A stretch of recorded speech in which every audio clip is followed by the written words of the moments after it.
Hey, what's going on, guys? So today I'm doing a video on the Benchmade Fact. This is the 417. I've had this knife pretty much since this came out. When I first saw this and it was released, I thought it was really cool. I mean, it was just a good looking knife. And then soon after, someone offered one in trade. Once they started being released and people were buying them, someone got it and said like, not for me. So I was very excited to get one right away. And this is just one of those examples where it never made it to my pocket. I know it sounds kind of strange, but I had so many other knives that I was testing and things I was doing back and forth. It just got put to the side, and it kept getting put to the side. So much so that right now I'm trading it. So I'm not doing a review on this knife, I'm just doing kind of a first impressions of it. Even though I've had this for a long time, I only cut a couple things around the house and that was it. I never got to carry it, never got to really dive into, everything that it was about. But I can tell you my first impressions of it, which I think is really cool. I kind of think this knife, for me, falls into the category of the cold steel Ti-Lite, with that long, slender, kind of stiletto, spear point, type blade. It's really cool. There's no other way to put it. I think it's a very intimidating looking knife, being long and slender like this. I think it's awesome. But if you are a fan of the Ti-Lite, you found that the little quillion area is just too uncomfortable, which I always do. I can't tell you how many Ti-Lites I've had. I get them, I carry them for a little bit. I'm like, okay, really stiff pocket clip and sharp.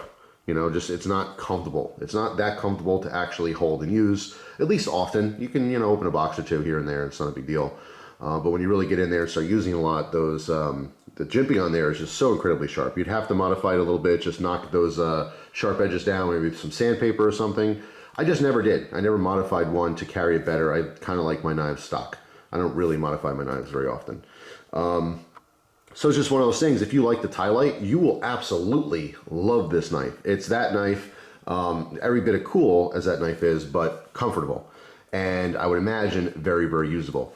This one is sporting a CPM S30V, razor sharp out of the box, slices like crazy, 3.9 inches on our blade. Again, it's a spear point style blade. Obviously, it's only sharpened on one side. Comes to a very acute point. This knife would be fantastic for penetration, for stabbing. It is comfortable in the reverse grip, all right, if you needed to. But I'm just saying, like, as far as people who carry knives for self-defense, if stabbing is something that you think you're going to do, this would be very, very good at that.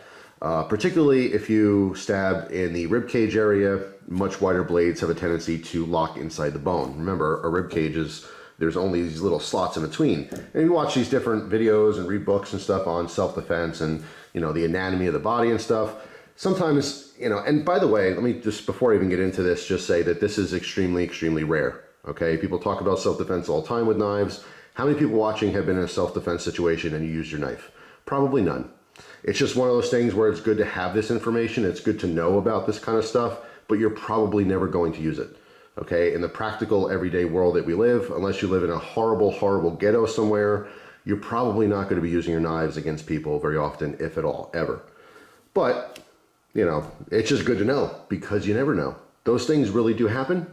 And, maybe you are one of those people watching that you've been in some kind of crazy knife fight. But I'm just saying, for most of the viewers, including myself, it's more of the idea of something rather than, having experience being in these knife fights. It just doesn't happen. If I ever had to defend myself, I would do it very effectively with the gun that I carry. A knife would be a very last choice for me. But anyway, yes, if you are stabbing in the rib cage area, you usually don't stab like this because you're presenting a wider profile. You would stab sideways. So if you happen to hit a bone, a rib, it has a better chance of sliding off through the rib cage into something more important, all right, as opposed to a wider blade stabbing like this where it's going to get stuck in between bones or stuck in a bone, and that does happen, I guess.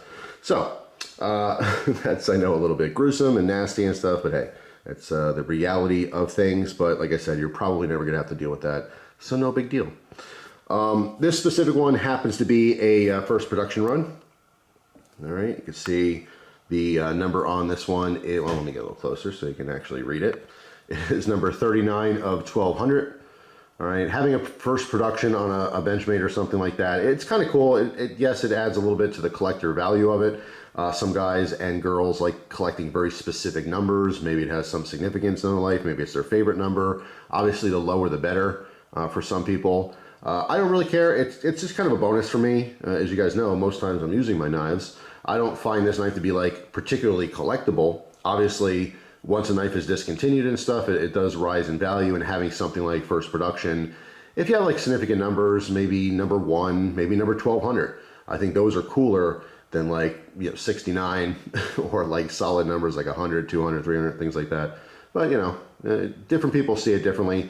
For me, like I said, it doesn't really do too much for me unless it's like a prototype. I find that prototypes for knives are amazing. I've had a couple of them in my life, and I unfortunately have gotten rid of them over the years. I had a Benchmade Griptilian prototype, and I really, really regret getting rid of that.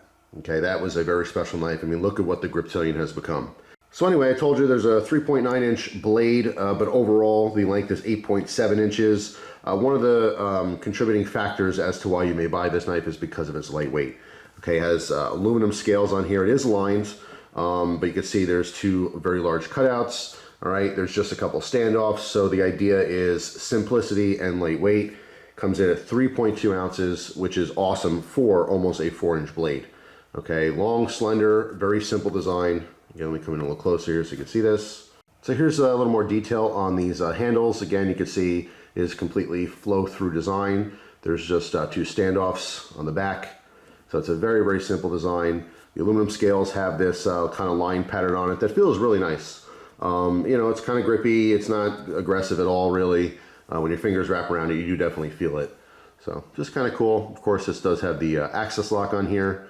It does have ambidextrous thumb studs, so it's dual thumb studs on both sides, so you can open this righty or lefty, and because of the access lock, it is truly a ambidextrous knife. Okay, you can see the pocket clip is set up for right side tip up carry, but it is tapped and drilled for left side. Now, as far as price, these sell for 180 bucks, in and around maybe like 180, 185. There is an all black version of this, which is a little bit more because of the coating. I think that's more like 190 something. And then there's another version as well, which I don't know too much about, but it's kind of pimped out. I think they have carbon fiber scales and maybe like red thumb studs or something. I had a quick glance at it at some point, but I don't know too much about it. But there is a little higher end version of this knife as well.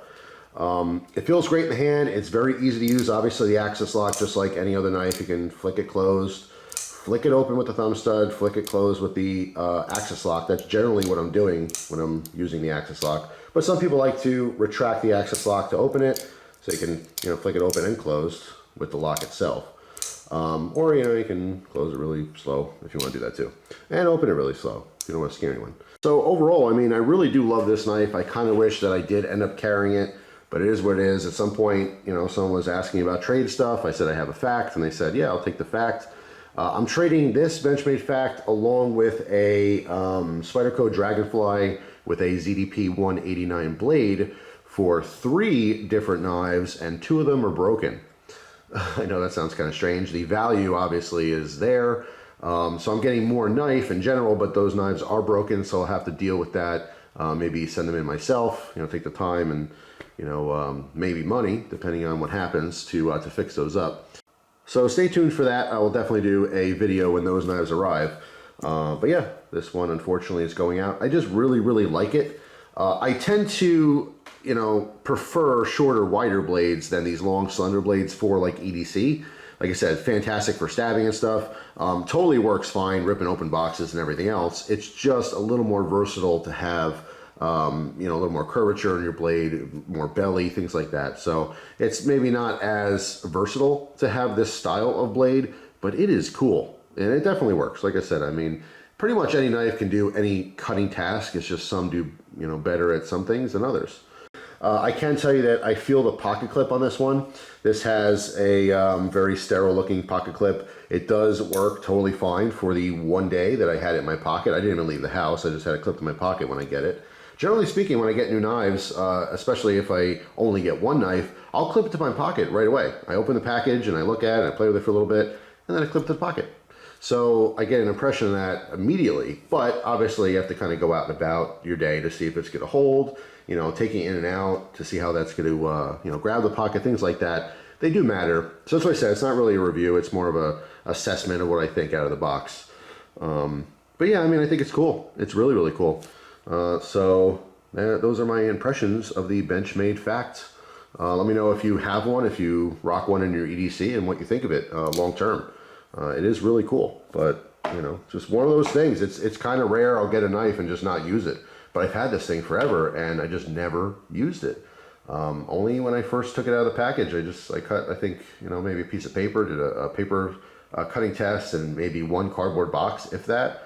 I don't even really recall, but it wasn't much, and I know I didn't carry it. Anyway, that's all. Those are my first impressions on the Benchmade Fact. Who knows, maybe I'll get another one in the future and be able to carry it and use it.